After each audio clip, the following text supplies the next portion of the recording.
entrepreneurship mission. Today, we celebrate the victory of individuals who have shared their time, efforts, and humble contributions in inspiring the Philippine society. To begin with, let us all stand for the national anthem of the Republic of the Philippines.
Please be seated.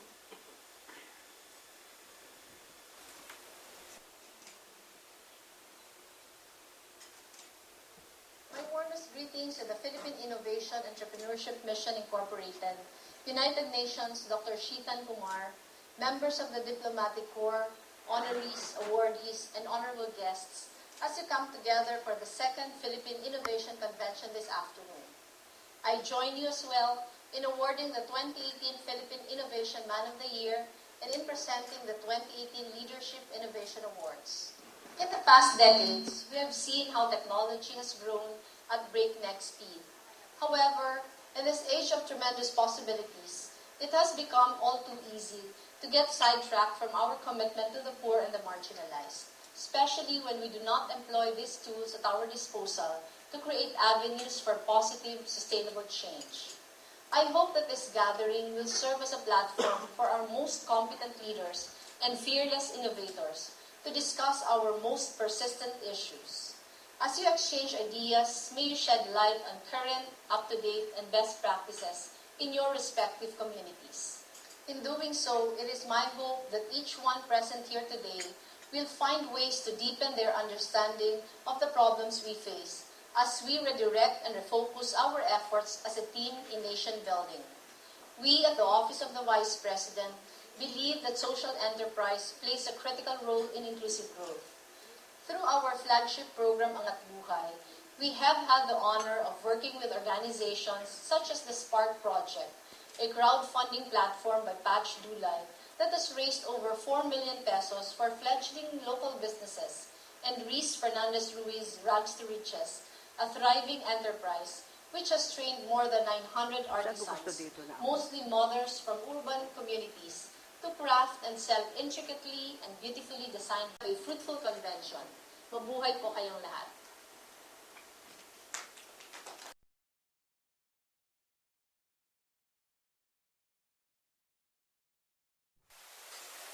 Before I start, let me convey the message of support of our Philippine President, Rodrigo Roa Duterte, our Vice President, Maria Leonor Lenny Robredo, and House Speaker Pantaleon Alvarez for making this gathering relevant, timely, for our desire to reach out to the Filipino nation. United Nations Dr. Shitan Kumar, His Excellency Hamad Said Al-Sabi, and the members of the Diplomatic Corps present, honorees of the 2018 Philippine Innovation Man of the Year and the 2018 Pinoy Leadership Innovation Awards, fellow entrepreneurs, innovators, and public servants, at ang bawat pamilyang Pilipino, magandang hapon po sa inyong lahat.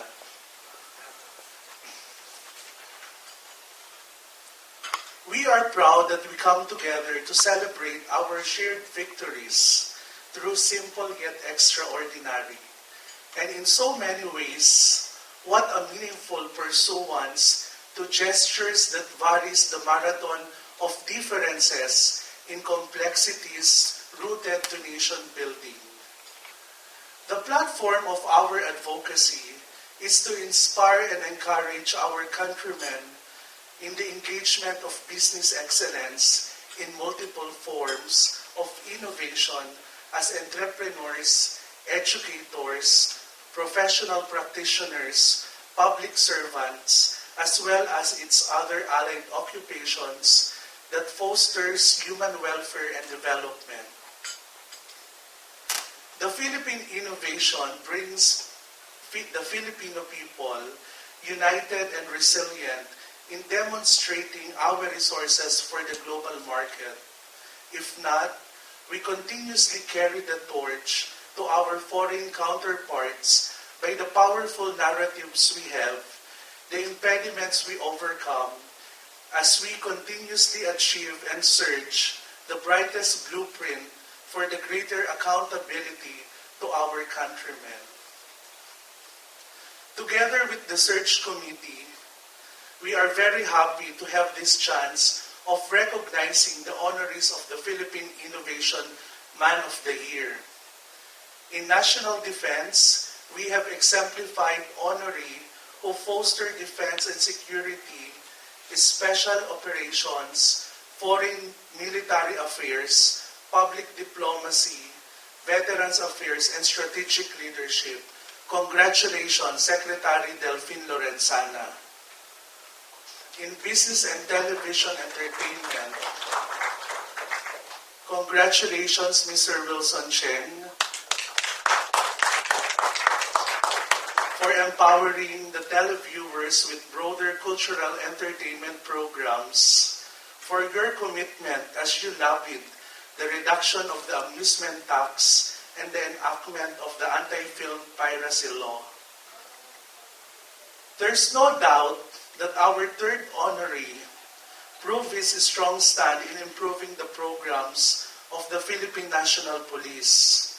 To everyone's surprise, he shares with us his life committed to the Filipino people by taking the banner of eradicating crimes and illegal activities regardless of social status. While we are waiting, let's congratulate Yusek Ronald Bato de la Rosa. Closer to the honorees of the 2018 Pinoy Leadership Innovation Awards, our recipients to both the individual and organization categories symbolizes the real strength and courage, a triumphant fight of every Filipino dream.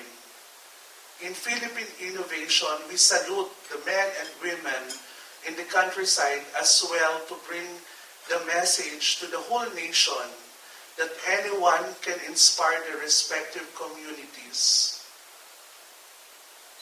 In today's history, we represent the Philippines from Tuguegarao to Zamboanga and down to South Cotabato. Maraming salamat sa tiwala at suporta. Your presence represents the Filipino dream of achieving the brightest torch for our nation. Your acclaimed performances are indeed the concrete evidences of what the extraordinary Philippines resonates our times. As we celebrate our victory, we share this opportunity to remember our brothers who are lost in their lives. We share our blessing to those who need it the most by opening our arms of sharing prosperity, love, and moral affection to those who are stricken by the challenges of war, natural calamities, including those who are emotionally handicapped. May I take this opportunity to extend my sincerest public gratitude to Dr. Shetan Kumar for his unending unconditional service to the platform of our advocacy. Even though he represents the United Nations in the Philippines and now in UNDP, he is truly a Filipino by helping the Philippine innovation stand to its pillars in accordance to international standards. To those members of the diplomatic corps, present or not present, who silently supports and shower their wisdom in helping me to be strong in delivering my platform, in the same way that I share this gratitude, let me acclaim this thankfulness on behalf of the Filipino people. Abraham Lincoln once elaborated that nearly all men can stand adversity, but if you want to test a man's character, give him power. This is very true. We have the power to help each other, and we never doubt that we share our resources to further enhance the lives of our countrymen. As the President of the Philippine Innovation Entrepreneurship Mission, I witness today that the Republic of the Philippines is a country that continues to uphold the spirit of bayanihan, and that's innovation. We never let differences disrupt a nation open and free for everyone. Maraming salamat. Mabuhay!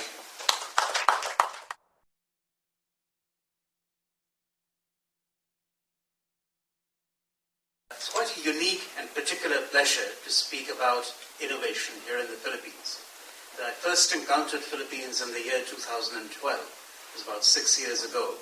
And this was in the context of a meeting of an association of Filipino migrants in the state of New Jersey that was based with the UN headquarters in New York at that time, and who had formed an association of restaurant owners, Filipino restaurant owners, of course, to promote certain Filipino brands in that particular area of the United States. And at that time, I had never heard of Max's of Manila, and I had also never heard of Jollibee's. But by the time I actually first came to Philippines, these were as familiar to me as McDonald's and Wendy's and so on. There's a tremendous Filipino presence there, but the energy and the joy and the dynamism of that community was remarkable. And it's actually got me interested in the Philippines, and now I find myself stationed here with the good fortune to interact and engage with some of the best of the country. And many, many areas where one can talk about the innovation that Philippines brings to its own national life and also to the world. As probably many of you are aware, there are 4 areas in which the Sustainable Development Goals have been clustered, and these are the goals that the countries of the world, including the Philippines, have signed on to achieve by the year 2030 in achieving comprehensive development for their peoples. And there were at least 16 Filipino technocrats and scientists and experts who were involved in the various drafting groups that created the goals, the outcomes, the indicators, and all of that goes with the goals. And many of them are colleagues, and I'm proud to say that I worked with in New York and other locations around the world. Because right now, Philippines leads the entire pack of 195 countries in the world in integrating these indicators into its own national development plan. No other country in the world has done this so systematically and so comprehensively, and that is to be expected given the level of energy that Philippines brings to its own national development enterprise. But there are some aspects of what is really quite amazing and worth sharing around the world that I want to highlight as far as Philippines goes. So the 4 sets of goals, one set of goals has to do with people. This is the goals that involve education, health, the individual assets, skills, capacities that the people of a society need in order to keep moving their country forward. The second set of goals involves what is known as the planet, very important for the Philippines. This is the climate, the ecology, the environment, all the natural assets that are required to move any country forward, but to also keep it viable, keep it sustainable as a nation. And really, it's quite remarkable how much Philippines has achieved in this area. I think the ongoing cleanup of Boracay, which I hope will be completed soon. That's one place I've never visited, actually, in all the years of coming to the Philippines, and I hope to go there soon. But I think that's a testimony to the care that this nation brings to its resources. But that's the second set of goals. The third has to do with prosperity, which is achieving, but in an inclusive way, in an equitable way, prosperity for all. increasing the lifestyles, the living standards of all the people in a community, in a society, but in a way that takes them all forward at the same time. And Philippines does very well. I mean, there's this tremendous growth of wealth in this country, but there's also an equally fast growth of opportunity in the Philippines that goes along with that growth and wealth. The levels of inequality, while high and necessary to drive a certain kind of goal, are not so high that they drive social conflict or create differences among the people. The commitment that the country has to equitable growth is really quite remarkable. And the fourth, of course, has to do with peace. Now, I should mention to you that over the weekend I was in Davao, and I had the opportunity to sit with a rather remarkable group of people who call themselves the Internal Mediators Group. They are advisors and senior officials with a number of organizations that are working right now on a number of issues in Mindanao, including, of course, the peace process between the government and the various Moro fronts. And these people were meeting to brainstorm around how to assist the Philippines Congress when it meets in the Bicameral Conference Committee on July 9th to bring together a version of the Bangsamoro Basic Law that will be acceptable to all and will actually take Bangsamoro forward, take Mindanao forward. A tremendous region with a lot of opportunity, a lot of resources. Those of you who have been to parts of Mindanao know the potential of that region. And this peace process, the upcoming peace agreement, can unlock all of this potential. And so this group of people were meeting to look at the specific issues that might get in the way of achieving a satisfactory law. They not just looked at the issues, but they even came up with ways in which congresspersons from the Senate, from the House, could actually address these issues. And they did it all while I merely sat there and observed. This was not the result of a foreign negotiation. This was not the work of external diplomats. This was Filipino leaders looking at issues that would obstruct their way forward, coming up with the right solutions, and even thinking about ways of implementing them, taking them forward. Tremendous display of innovation. It's really, I was quite proud to sit in that room and watch them work and come up with the ideas and the solutions that are needed to implement this peace. But this is not the first time I've encountered innovation as I mentored. After New Jersey, I had the opportunity to arrive in the Philippines shortly after Yolanda had hit the center of the country, Haya. And at that time, the level of destruction was enormous.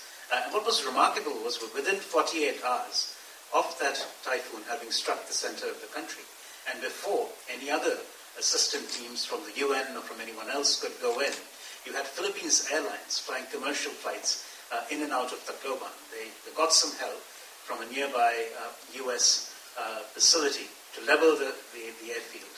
They were able to fly the planes, and they literally set up booths on the tarmac, where they were issuing boarding passes written on pieces of paper and baggage tags. They were flying people in and out. So already, aid could start to fly. And in the end, instead of taking their own flights, UN humanitarian workers took Philippines Airlines to Tacloban. It was quite a humbling experience for my colleagues to watch Filipino innovation in action. But something else that came out of that experience, tremendous realization for all of us, which is that one great asset that this country has is its social cohesion, the resilience of its communities, the ability of people at the end of the day to work together across lines.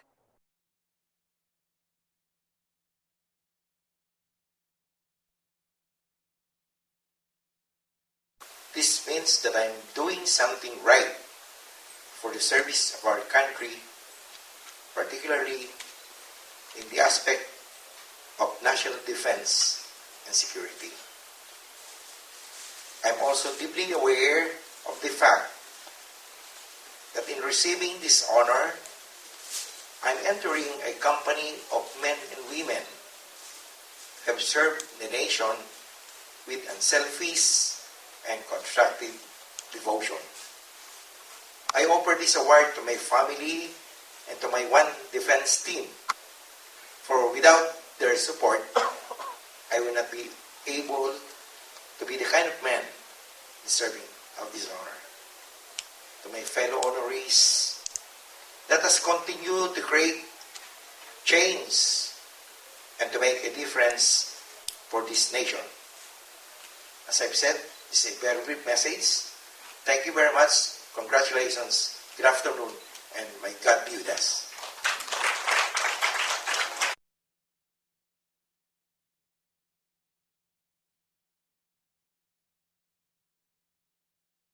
Good afternoon, ladies and gentlemen. Now I'm actually pressure to reduce my 3-page speech to probably 1 paragraph now. Okay, no worries. I'm Charlie Fong, founder of a tech startup, BigBenta.com. For those of you who don't know, BigBenta.com is a Filipino e-commerce marketplace that was purposely built for the micro, small, medium enterprises nationwide. So, just a gist, if you have time to visit BigBenta.com, I am competing directly with the big foreign companies, the likes of Lazada, the likes of Shopee, the likes of OLX, the likes of Gawin.ph, and Lamudi. So I have built this platform, this e-commerce marketplace, in a way that I understand the market.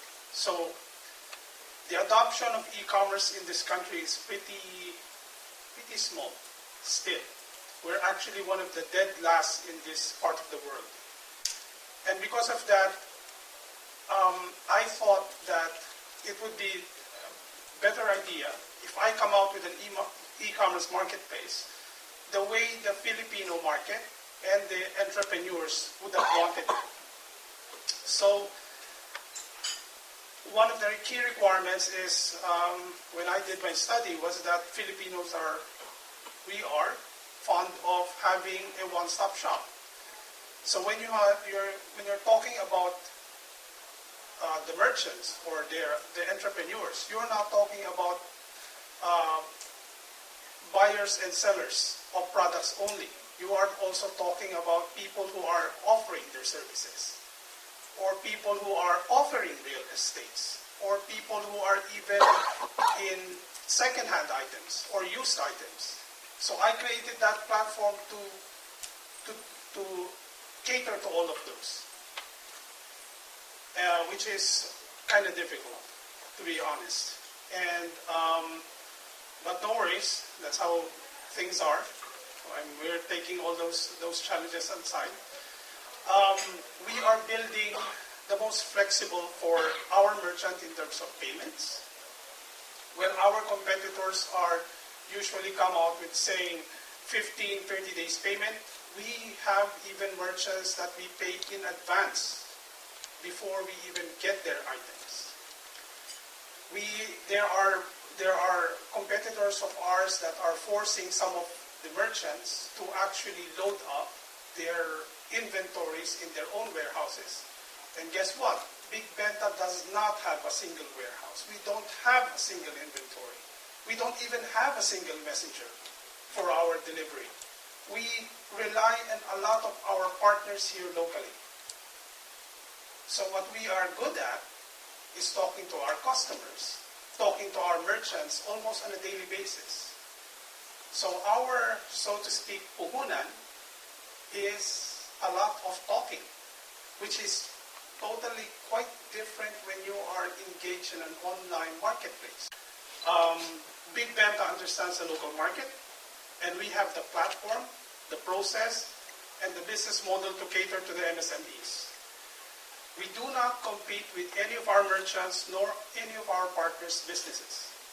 We do all of this to grow the e-commerce adoption in the Philippines. So before I end my speech, thank you for the organizers and participants of PhilCon 2018 for providing the opportunity to drive home the message that Filipino innovation in e-commerce is here and very much alive.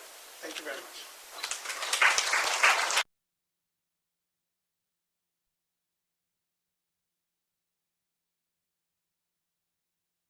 Good afternoon, everyone. I'm RJ, and I'm a teacher.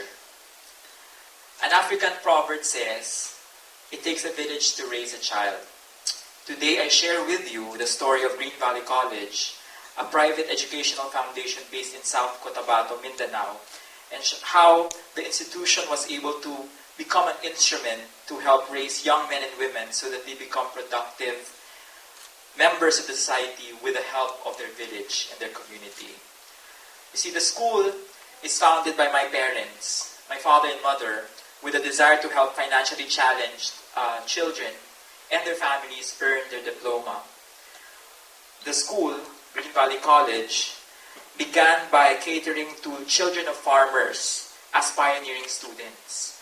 And after 23 years today, we grew to become one of the most innovative and developmental institutions in southern Mindanao, offering basic education, TVET or TechVoc, as well as higher education. So how did we transform the curriculum to make it more meaningful and relevant to the learning journey of the students? First, we believe that a transformative curriculum addresses the developmental problem of the community and promotes inclusivity. Providing access or accessibility to education is key to providing opportunities to students. So what Green Valley College did was basically set up community schools. Imagine classes held in barangay centers, municipal gyms, and abandoned government offices. In this transformative paradigm, we were able to provide the opportunity for students to continue their studies despite their unique circumstances. And I always emphasize this, support of the community. People supported us by giving us spaces to conduct classes. Industry approached us to provide internship for our students. And there were people donating books, supplies, and local leaders were there to, and even public school officials were there providing us assistance in terms of scholarships and in terms of building alliances. And so, the community schools that we built became a symbol of hope, cooperation, and communal life. At the end of the day, when I think about the schools that we built, and we call it Community Resource Development Center, I can firmly say that these schools were built by the community.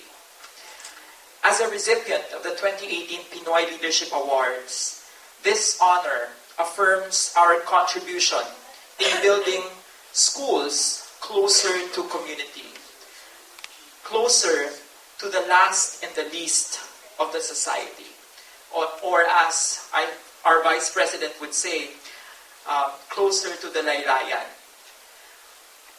If you believe and share in this vision, then let us work together as a village and raise the next generation of Filipino youth.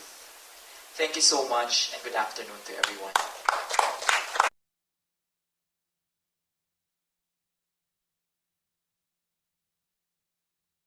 This recognition means a lot to me and to Solar Entertainment as we are edging forward in network digital transformation.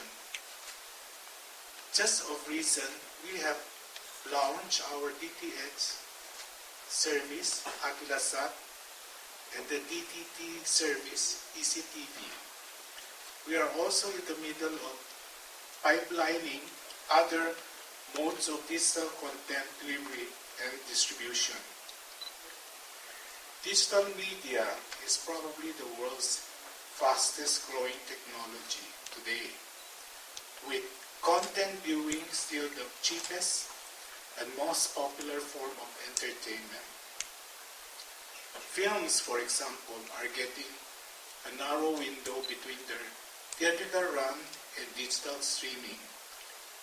Whereas in the past, film holdbacks usually took a year before they are released on TV or home videos. Today, in just a matter of months or even weeks, movies are easily made available on demand via OTT. Viewers can instantly watch movies over other mobile phones, laptops, desktops, and internet TV.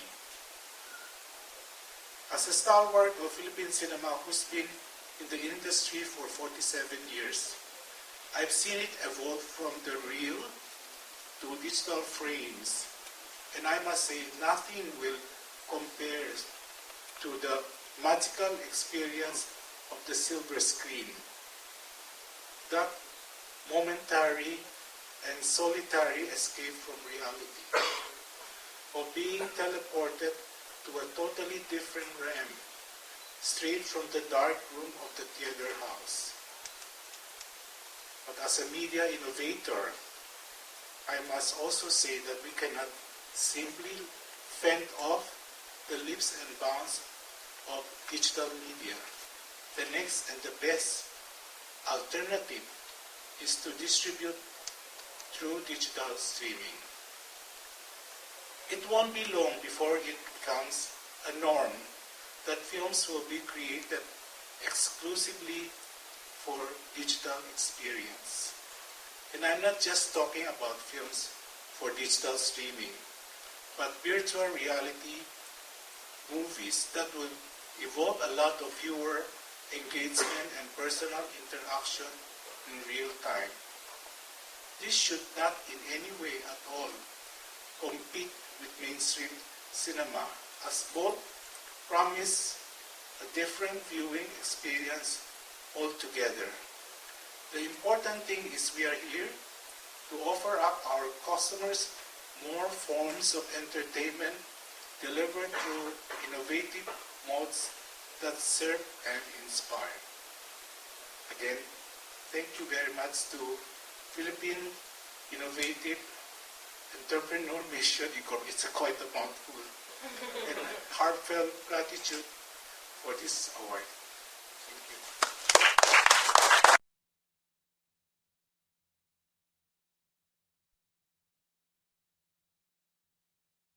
Ladies and gentlemen, good afternoon. I'm very sorry I'm very late for this activity because I just had to attend to some important pinangyari sa loob ng Bureau of Correction.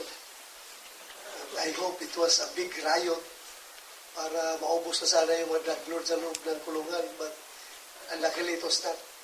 Minor problem lang. So I would like to thank the Philippine Innovation Entrepreneurship Mission Incorporated for inviting me here and considering me as one of their awardees. Maraming salamat po. Innovation, I am running out of innovation as of now. Dahil yun nga, lahat na ng diskarte, ginagawa ko na paano ko masasawata yung problema ko sa Bureau of Corrections.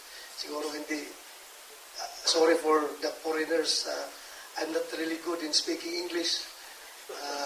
In order to express myself, I would like to make some Tagalog. Okay na. Pwede nga, Bisaya. I'm running out of innovations, as I have said, because the convicted criminals in the Bureau of Corrections are more innovative than us. So, mas magaling sila. But anyway, pag sinasabi mo naman na entrepreneurship, sila ang pinakamagaling na innovative entrepreneurs. Kung paano nila, how they run their illegal drug business inside the prison cells. Very, very good business ang ginagawa nila. Lumalaki at lumalaki yung kanilang sindikato. So, magagaling. Although, sa illegal lang sila na side. Again, I would like to thank you for this award kahit na late ako. Maraming salamat po at magandang hapon sa atin lahat.